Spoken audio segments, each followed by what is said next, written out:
Hello and welcome to Metal Effort. My name's Nehemiah, and today we're going to be checking out this piece of metal, the Olamic Tactical Wayfarer 247. That's 24/7. It's kind of like your EDC version of the Wayfarer. This is on loan from one of my viewers. He actually lent me about 14 knives. I did a video kind of showing off some of the knives. This was in really bad shape. I'll show you the video of the action.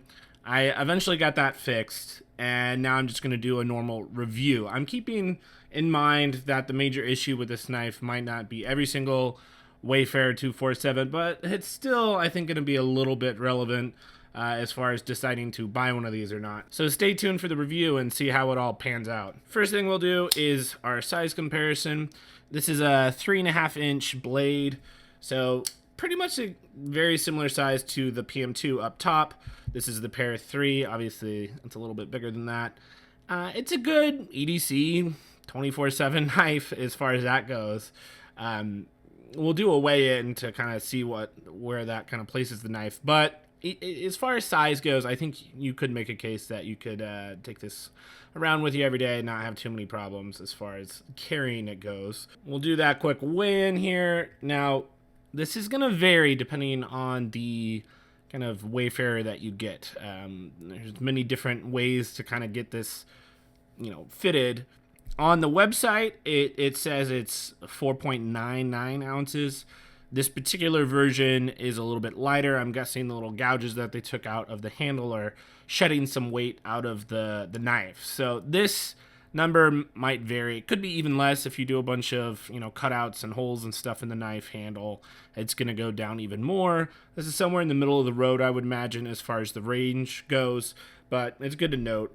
This is not quite an ounce heavier than the PM2, just for reference. With that out of the way, let's get into the dent, the decent, the excellent, the nitpicks, and the terrible of this piece of metal. First off, in the decent is this blade shape. Now, this is one of 4 different blade shapes, and your mileage may vary on how much you like each one of those as well. But Tanto, it's not like my favorite for sharpening reasons, but for practical cutting tasks, I think this is going to suit most people.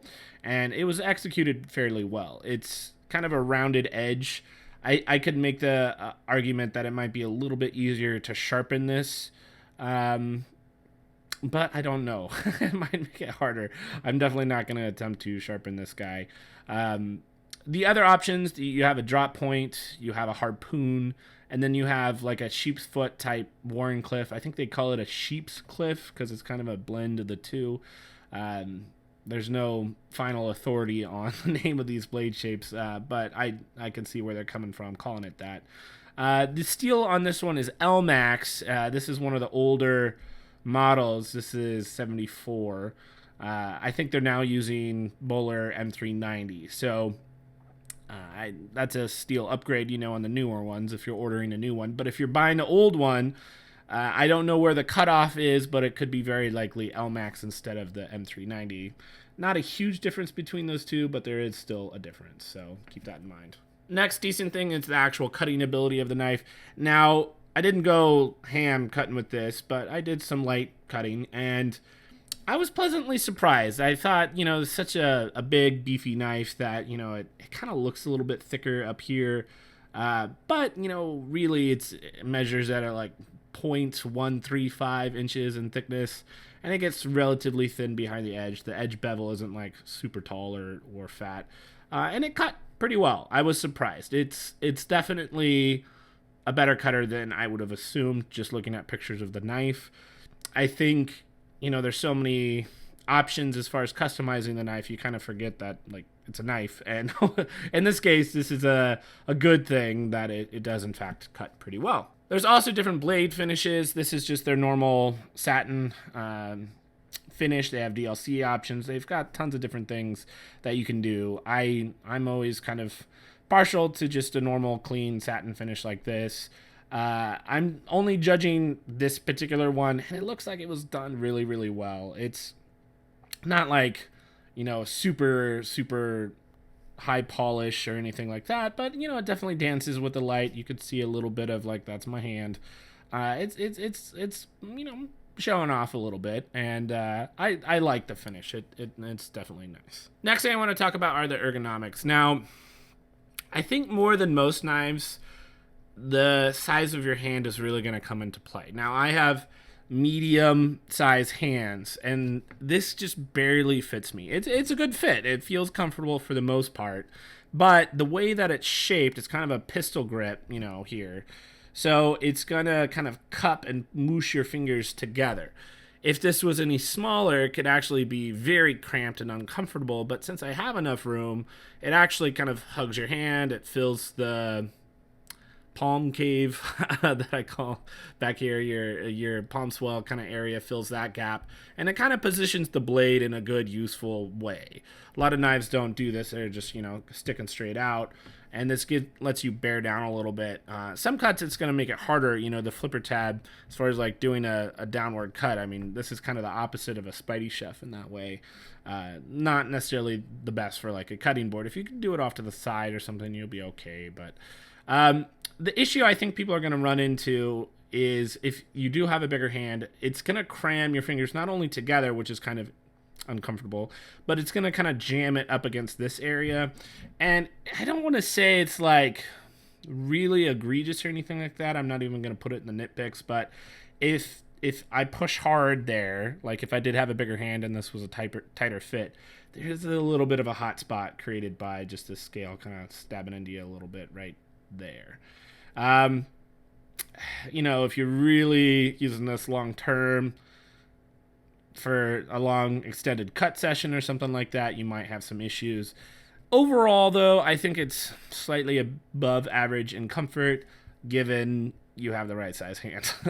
Next is going to be the pocket clip, and here you're going to see some pretty crazy differences from knife to knife. Now you have 3D milled clips like this. I think when you do that, you're gonna get kind of a different clip each time. Some of them are just gonna randomly end up being awesome, some of them are not. Judging this clip, I thought it was gonna be really stiff and hard to get in there, and it's definitely not like the easiest knife to get into your pocket, but it's got enough of a ramp and it's long enough that I was able to get it in and out. It's going to really depend on the finish you get on the handle as well.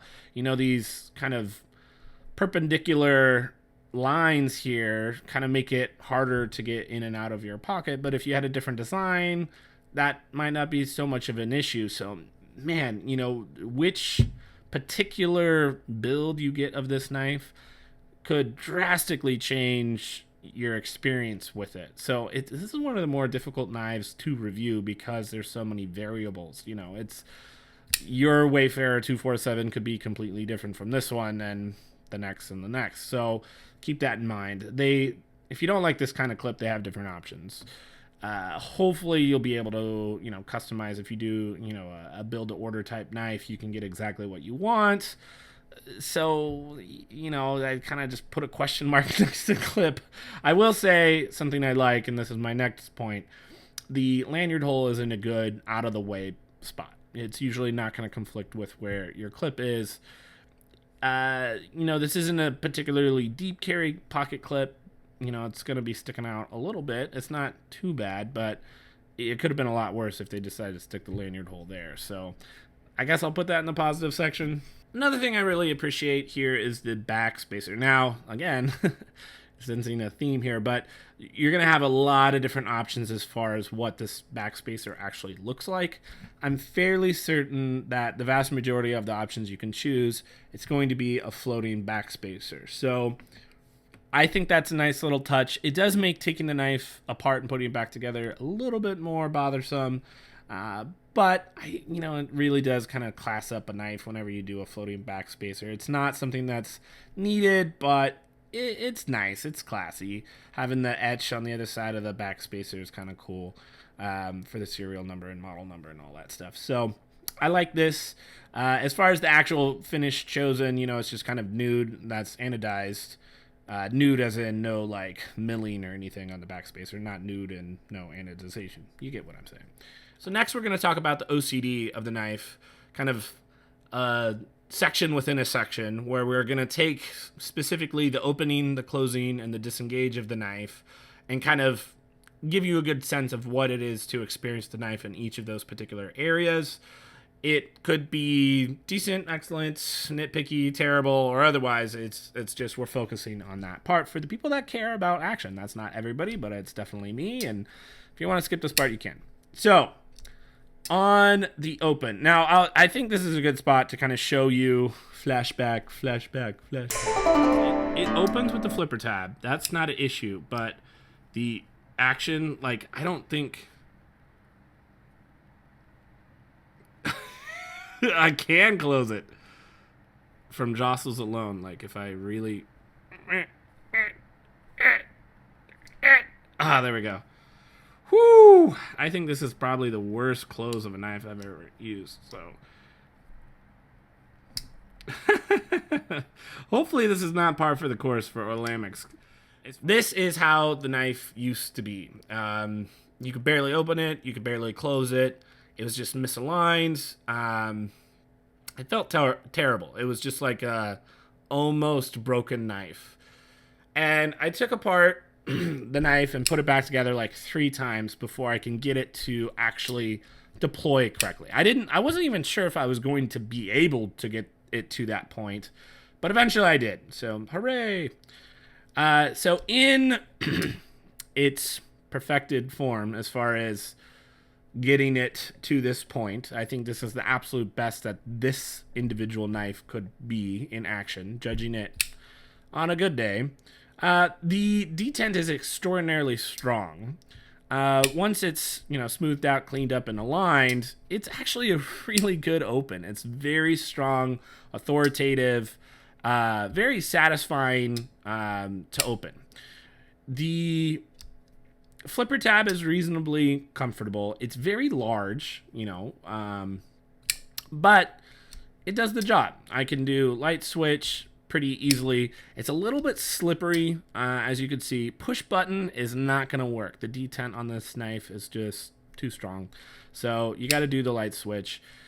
It works really well, though. I mean, we're going from like a terrible, before I got it aligned, to the opening is damn near excellent as far as this light switch flipper tab opening. It's good to go. You see this opening aperture? This part is terrible because it doesn't work. I don't know if there is a Wayfarer 247 where the detent's light enough to where the actual opening aperture is something that you can use. But in this knife, I mean, I can spidey flick damn near anything. I mean, half the time Nick Shabazz hands me a knife and he thinks you can't do it, I can do it. But this is one of the few knives that has defeated me. I cannot spidey flick it, and I don't think it's so much the shape or the size of the hole. It's just the detent is so strong that you just can't do it. Even using my thumb, it's impossible. You cannot open the knife with this particular knife given this extremely hard detent. So this is kind of a weird, open, because half of the open is excellent, the other half is terrible. So I don't know. This is kind of the Dr. Jekyll and Mr. Hyde situation here. So we'll move on to Disengage. Here, I'm pleasantly surprised. The lock side is visible from the presentation side, so it's raised up a little bit. It's got a nice little chamfer going on there. And you're able to get pretty close to the butt of the tang, which gives you lots of leverage to move it over. So the disengage aspect is pretty good. Now, transitioning from disengage to close is another matter. That detent is so strong. There is a detent ball ramp. It's actually a pretty big one. I don't know if I could show it to you here. It's going to be kind of hard to see. Yeah, I probably should have taken pictures of that when I took it apart 3 times, but maybe there you could see it a little bit. Yeah, so that detent ball is kind of disappearing in. The detent ball ramp is pretty obtuse. It's not a gradual, it feels good here, but then it gets to the top of the ramp and you have to kind of push the knife to the finish line, because if you get it here, usually a knife can shake shut, but in this case it always just re-engages. So you got to get it down to about here, a good 90 degrees almost. I'd say that's like 100 degrees maybe, and before you can actually drop it shut, which is actually pretty annoying because you're like, I have to do this thing where I get on the opposite side of the flipper tab and push it further, which is really dangerous because if I push too hard, it's going to chop me right on the knuckle. So it's a very awkward close because that detent ball ramp needed to be, I think, a smoother incline for a longer period.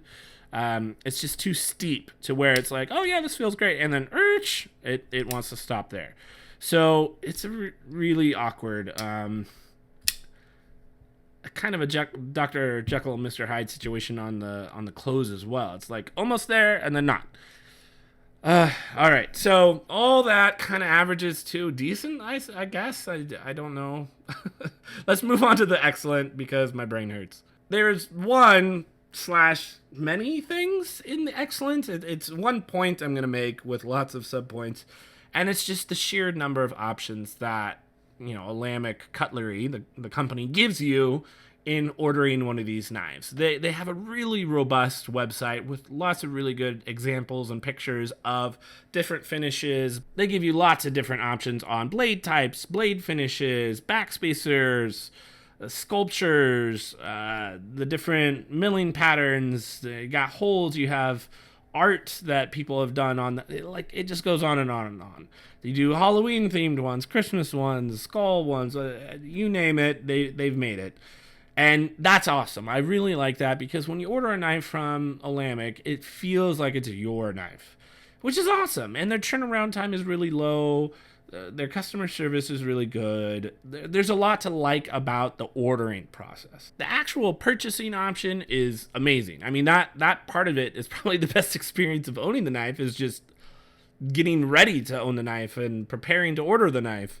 But it's still a positive nonetheless. And I think that, is a really good business model and something that I think other companies could, maybe take advantage of. I think that production line that they have, that assembly kind of get people on board to, make these customizations and do it in a timely manner is something that I wish, the Holtz could do, or even Grimsmo Norseman. The Grimsmos, they have employees and they're cranking their knives out and they're starting to meet demand, but I think Olamic still has them beat as far as the actual, time, the level of customization. It's still, probably Olamic is the king of that right now, and I got to give him props for that. Okay, let's move into the nitpicks. I've got a few things here. First off, it's pretty expensive, and you can imagine, Olamic is a town in California, so they're in America, obviously, putting these together. Not all the parts are made in America, but as far as the customization goes, that's done here in California. And so the price is going to reflect that. If you're just getting like a nude model, that, let's say it's a $400 nude one, getting it customized to like this level is probably going to cost you another $200 or $300. So you have to be careful. It's kind of a slippery slope of like, you start to get diminishing returns. And, this is a total personal thing. If you have a bunch of practical, useful knives and you're looking for something that is unique and special and just looks awesome, if that's what you want to do, that's what you want to do. That's what I did with my busker, and I understand it. I completely get it. On the other hand, as far as judging it as a knife, if you take all that stuff away, I don't know if it's worth doing all that on the knife. It's just kind of a warning. It's a slippery slope. You could start spending a lot of extra money. And I wonder, in some cases, it's actually making your experience worse, not better, as far as the actual functionality of the knife. So 2 of the nitpicks I'm just going to mention again, even though I mentioned it earlier, just in case you skipped ahead. But detent ball ramp, it just needs to be redesigned to get a smoother transition on the close, and I think the sucker would be good to go on that aspect. Be more of a fidget knife if they just could close one-handed. I'm finding myself just wanting to close it two-handed, or I'm doing the awkward little clink to there and then push it carefully there and then close it, which is just weird. That's still really bothering me, and if all the Olamics were like that, I'd be out just on that alone, because I'm such a fidgety connoisseur, you might say. Second thing is just, I love opening apertures. It's my favorite way to open a knife. And this being there but not working drives me nuts. I want to flick it and I can't. And so it's just that like instant dissatisfaction of, oh yay, oh no, oh yay, no, don't even look at this.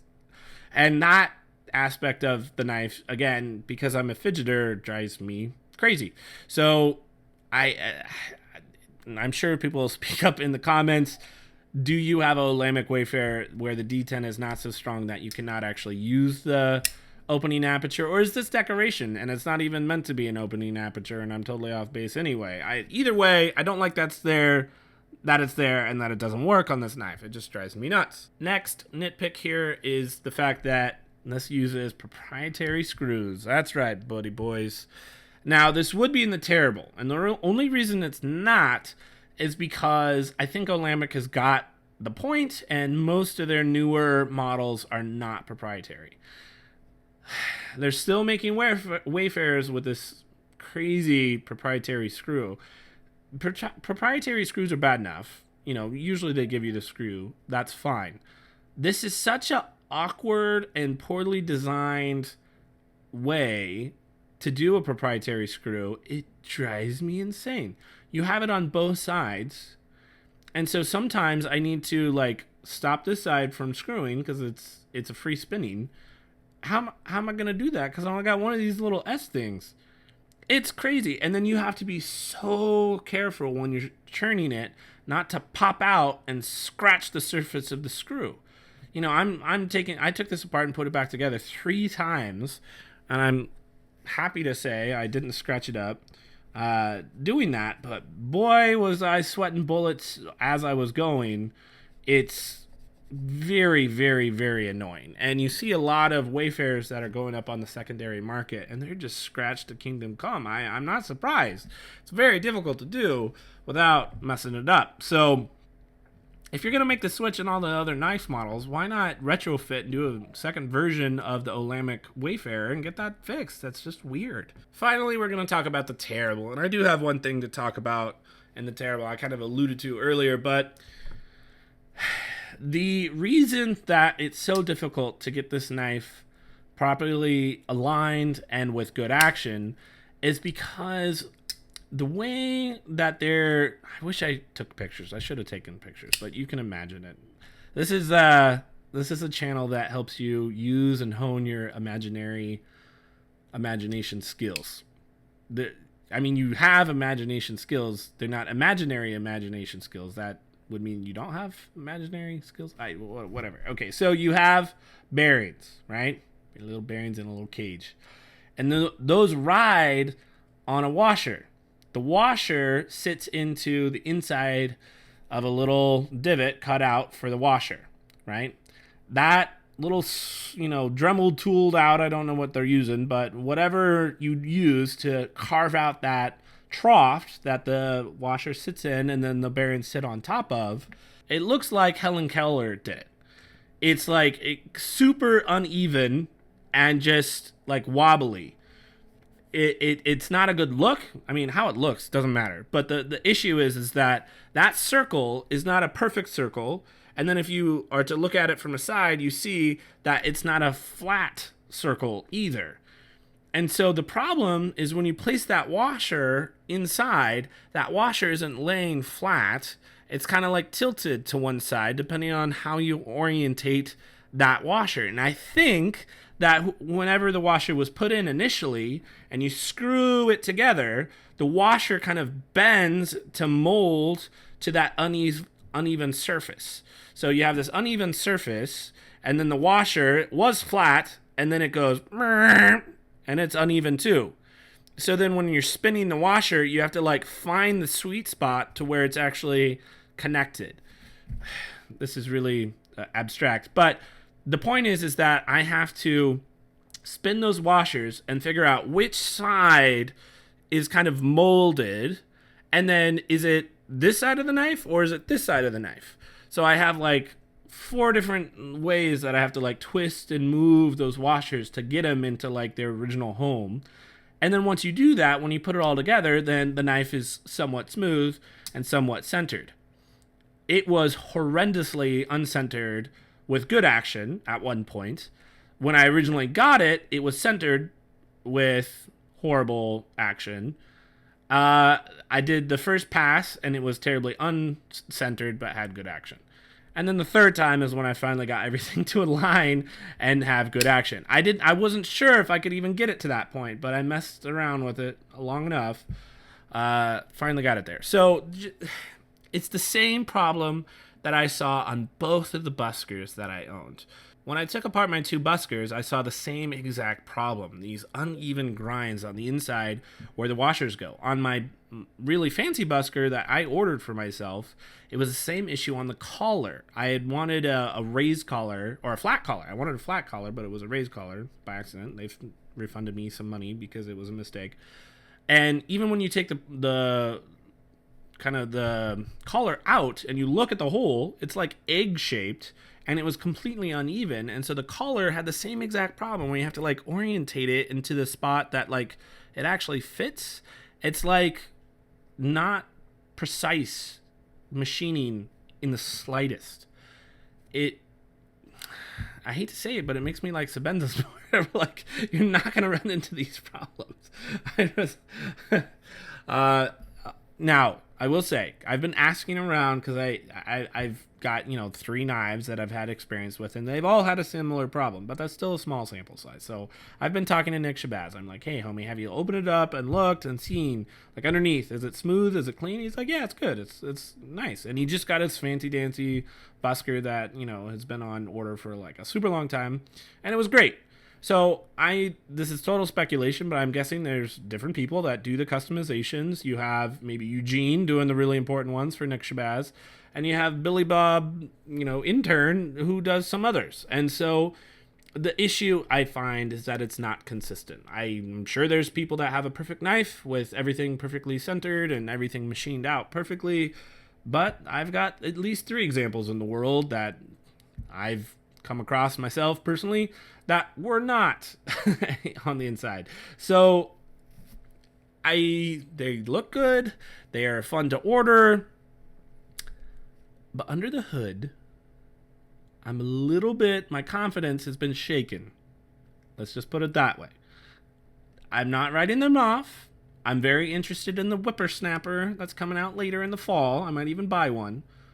But if that knife is not put together nice, and it's not machined and put together well, I'm done giving chances. So I don't know. This is kind of a hard review to do because I'm getting a knife that's, from somebody else. It's secondhand, obviously. It could be third hand.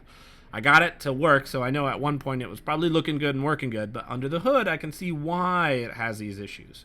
Most good knives, you just slap them together and boom, they work.